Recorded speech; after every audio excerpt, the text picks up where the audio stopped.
It is the fracture of her first rib. Because it looks like these otters are fixing to have relations right Still next have to the that power dam. to soothe And how myself, long? but the irrepressible power of You wake up alive.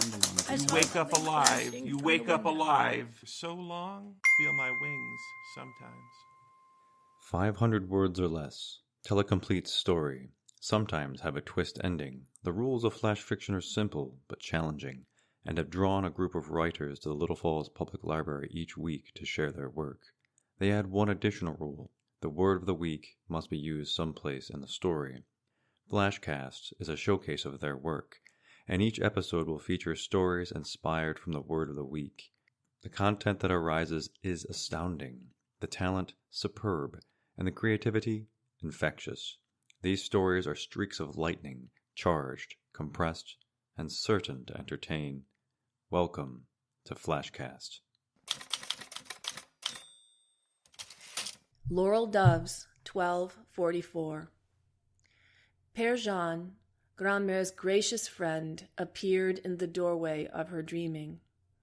"It is time, Isabel. She and the others must attend me now." With quick kisses, moist upon both cheeks, and the whispered word de Maury lingering in her ears, Geneviève bade farewell to her beloved Grandmère. Obediently, she joined Hélène and Marie-Claude just inside the gates of Montségur as dawn broke on March 16th, 1244.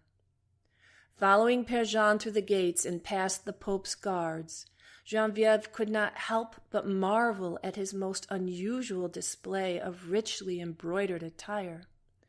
Where was his simple dark blue robe? Who was this powerful figure to whom the soldiers bowed? Why were they addressing him as your Excellence? None of these wonderings did she give voice to.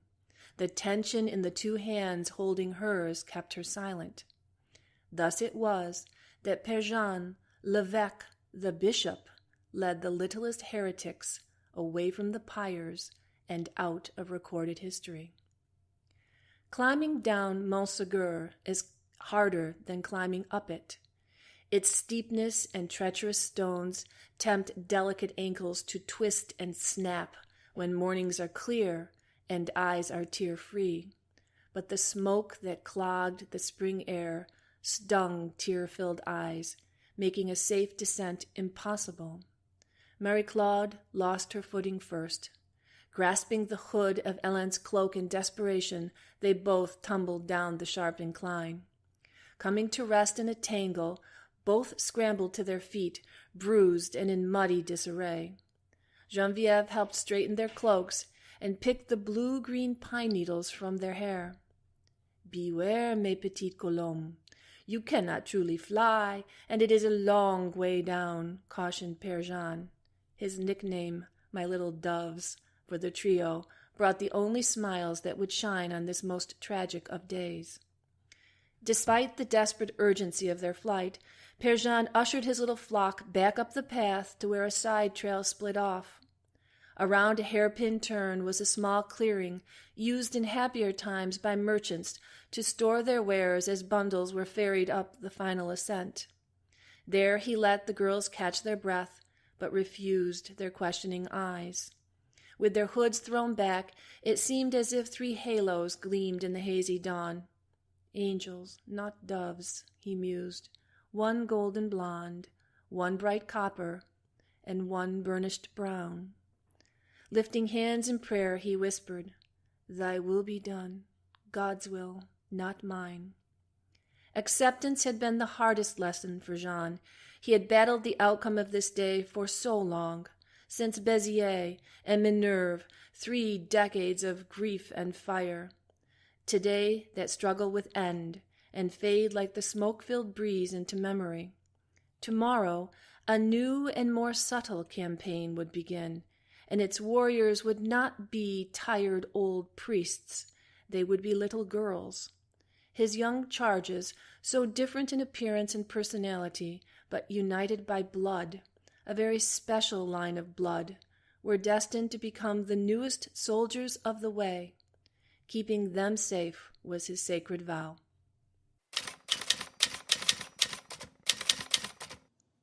The day we sprung my mother. We were never sure that our mother was actually aware that our father died. His fatal heart attack jolted us, my brother and sister and me. Our mother was in the St. Stanislaus home, getting minimal medical attention in the faint hope that her dementia would slow its terrible, merciless path. In the weeks after the funeral, she stepped into some alternate universe based loosely on her childhood in Halifax, Nova Scotia. We, her 3 children, came to represent people who touched her life in the hardscrabble years after her father's death when she was only 12. My brother became Arnold Kritzner, milkman, dourly humming a tune on his rounds. My sister was Mrs. Flubb, bill collector, knocking on the door, asking about the rent and the utilities. I was the parish priest, Father McGloon, taking confessions, as I did every Saturday afternoon. Faithfully, every Saturday, hoping to brighten her gloom, we assumed our new identities on those visits. My brother picked us up at our houses in his restored 1962 Cadillac. I assumed my Father McGloon voice. Milkmen don't drive caddies, they drive Chryslers. Do you have something to confess, my dear Arnold? Mrs. Flubb laughed her evil laugh. My mother greeted us in turn when we visited, looking up from busy scratchings in the journal next to her bed. Father McGloon, saints be alive, it's good to see you. I have lots to confess. I didn't mind jumping over my older brother and sister in my mother's hierarchy. I had been the younger picked on one for years, and I rather enjoyed the special place that her haziness bequeathed me. My mother gave Mr. Kritzner a quick nod, and poor Mrs. Flubb got a peremptory wave of the hand. It was delicious. One April Saturday, driving over in Arnold's caddy, Mrs. Flubb and I discussed our plan. Spring mother from the wretched home, defy the doctor's dietary guidelines, and find her favorite treat, butterscotch crimpets dipped in a large chocolate shake, like French fries into ketchup. We concocted a plan to distract the bored and easily befuddled attendants. I'd hear Mr. Kritzner's confession that he'd ogled the Sears catalog, a reprehensible act, and I'd loudly console him and assign 5 Hail Marys and 3 Our Fathers. Meanwhile, Mrs. Flubb would unlatch the locks on the bed wheels and hijack my mother to the elevator, down 3 floors and into the Cadillac. Arnold, not totally comfortable with his role as sinner, stumbled when he said ogled, so then he got flustered and said Woolworths. I, Father McGloon, no more, guffawed hysterically. The aides rushed into the hallway to see what was wrong. Mrs. Flubb, already in the elevator with Mother, cleverly flipped the metal bedpan, which was chock full, through the closing doors and onto the hard tile of the fluorescent hallway. After our getaway, while we dipped crimpets, my mother whispered, Well, I'll be, Father McGloon. Mr. Kritzner and Mrs. Flubb are smiling. First time for either. Saints Peter, Paul, and Mary be praised.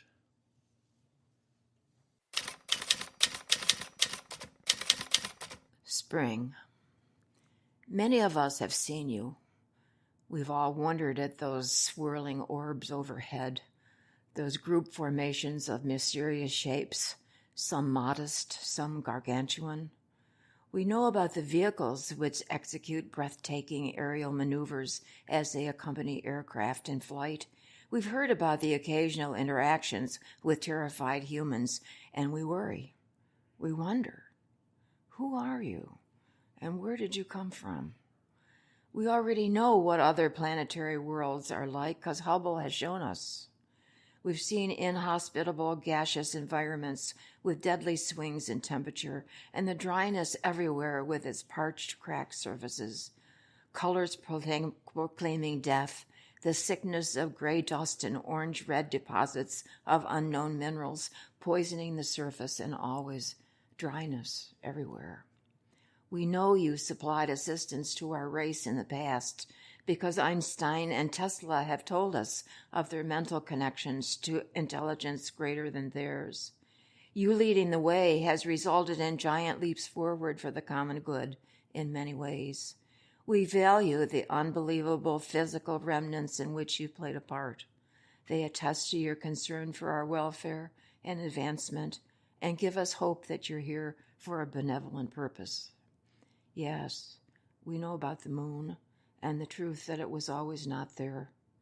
Intelligence greater than ours placed it as an observation platform, a giant hollow metal ball covered with craters of equal depth, one which vibrated for hours after the free-falling lunar module crashed on the surface. The astronauts never told us what was on the backside of the moon. Are we capable of guessing? Are there fragments of your world beyond our comprehension? Do you have a sun star centering your world like we do, providing just right amounts of heat and light for you to flourish? Our precious water, ranging from trickling springs to unfathomable oceans, makes us unique among most. Yes, we have one of the universe's treasures, life-giving water, precious beyond diamonds, givers of the colors you see when you draw near, heavenly blue and luscious green, for without the blue, there can be no green. Yes, I know why you're here and why you return. It's our treasured water and will always be. It's water, the beginning of our life stream, and without it, the unquestioned end of it all.